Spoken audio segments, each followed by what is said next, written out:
Hello বন্ধুরা, আমাদের এই ছোট্ট ইউটিউব চ্যানেলে তোমাদের প্রত্যেককে স্বাগতম। তো আজকে আমি কথা বলবো, তোমরা যারা 2025-26 শিক্ষাবর্ষে তোমরা বিভিন্ন আইটিআই কোর্সেসে অ্যাডমিশান নিতে চাইছো, তো তোমাদের ফি স্ট্রাকচার কীরকম থাকবে। তো দেখো, every year industrial training institute বা আইটিআই তাদের একটা ইনফরমেশন ব্রাউচার বা অ্যাডমিশন ব্রাউচার পেশ করে। 2024 সালেও তার অন্যথা হয়নি। 2025 সালে অবশ্যই তারা তাদের অ্যাডমিশন ব্রাউচার দেবে। তো তার আগে যেহেতু প্রিভিয়াস ইয়ারগুলোর সাথে 2024 সালের যে ফি স্ট্রাকচার ছিল তার কোনো পরিবর্তন হয়নি, তো সেই ধারাকে ধরেই আমরা কিন্তু আজ 2025 সালে তোমাদের ফি স্ট্রাকচার কী থাকবে আইটিআই অ্যাডমিশনের ক্ষেত্রে, সেটা নিয়েই এই ভিডিওতে ডিটেলসে আলোচনা করব। আশা করি তোমরা এই ভিডিওটা শেষ পর্যন্ত দেখবে এবং প্রত্যেকটা ইম্পর্ট্যান্ট কথা শুনবে। তো দেখো, আইটিআইয়ের কী লেখা আছে, ITI fees for admission both M and E group. আশা করি এখন আর এম আর ই গ্রুপ নিয়ে তোমাদের কোনো সমস্যা নেই। এম গ্রুপ হচ্ছে যে সমস্ত স্টুডেন্টরা মাধ্যমিক বা সমতুল্য পরীক্ষা পাস বা অ্যাপিয়ারিং ক্যান্ডিডেট, তারা এম গ্রুপে অ্যাডমিশান নিতে পারবে। যারা ক্লাস 8 পাস করেছে তারা কিন্তু ই গ্রুপে অ্যাডমিশান নিতে পারবে। এম গ্রুপের ক্ষেত্রে অনেক বেশি সংখ্যক ট্রেডে তোমাদের অ্যাডমিশানের সুযোগ থাকে। ই গ্রুপের ক্ষেত্রে স্পেসিফিক কিছু ট্রেডেই তোমরা কিন্তু অ্যাডমিশান নিতে পারো। ওকে, এবারে দেখো লেখা রয়েছে fees for admission in government ITIs for both M and E group trades for the session August 2024। এটা আমাদের হবে তোমাদের 2025। ওকে, তো কী বলছে, following fees are to be paid by the candidates at the time of admission through online mode for deposit to the bank account of WBSCVT via the payment gateway. Rest of the fees need to be paid by the student at the beginning of every 6 months. প্রত্যেক 6 মান্থসে কিন্তু বাকি payment করতে হবে।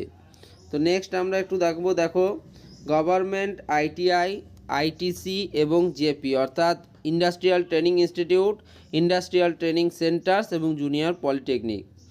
তো দেখো serial number, category এবং ফিস। সবার প্রথমে 1 নম্বরে দেখো রয়েছে tuition fees for first 6 months. প্রথম 6 মাসের জন্য তোমাদের যে টিউশন ফিস রয়েছে সেটা রয়েছে 30 টাকা প্রত্যেক মাস, 180 টাকা।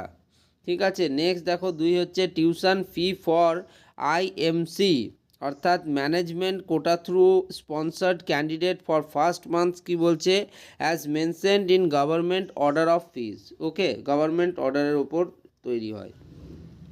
3 নম্বর হচ্ছে admission fee one time only ₹100। তোমাদের অ্যাডমিশন ফি 100 টাকা পেমেন্ট করতে হচ্ছে। 4 নম্বরে দেখো registration fee one time only 30 টাকা। Registration fee for Kanyashree candidate one time only 15 টাকা। 5 নম্বরে দেখো কজন মানি ওয়ান টাইম অনলি হচ্ছে ₹100 টাকা। ঠিক আছে, তাহলে প্রথম 6 মাসের জন্য তোমাদের ফি স্ট্রাকচার রয়েছে। দেখো কজন ডিপোজিট 100 টাকা, রেজিস্ট্রেশন ফি 30 টাকা অর্থাৎ 130 টাকা, অ্যাডমিশন ফি 100 টাকা মানে 230 টাকা, প্লাস 180 টাকা হচ্ছে তোমাদের মানে 410 টাকা হচ্ছে তোমাদের প্রথম 6 মাসের জন্য fees for ITI. Under PPP মোডের আন্ডারে যে সমস্ত গভর্নমেন্ট আইটিআই চলে তাদের দেখো tuition fees for first 6 months তাদের ক্ষেত্রেও 180 টাকা, অ্যাডমিশন ফি তাদের ক্ষেত্রে ওয়ান টাইম অনলি 100 টাকা, registration fee one time only 30 টাকা, যাদের কন্যাশ্রী ক্যান্ডিডেট তাদের 15 টাকা, এবং কজন মানি হচ্ছে 100 টাকা। অর্থাৎ এটা হচ্ছে তোমাদের যে ফি স্ট্রাকচার সেটা। আশা করি তোমরা ফি স্ট্রাকচার সম্বন্ধে আরও ডিটেলসে বুঝতে পারলে। ঠিক আছে, দেখো এখানে আরেকটা জিনিস কি লেখা রয়েছে, as regards the refund policy of excess fees deposit by the candidates, the refund of excess payments received from the candidate will be made within 2 months after the month in which it was received in our bank account. on a best effort basis. All candidate will be given an option at the time of payment to indicate his preference for receiving the refund excess payment, if any, either to the originating account or some other bank account, details of which will have to be furnished.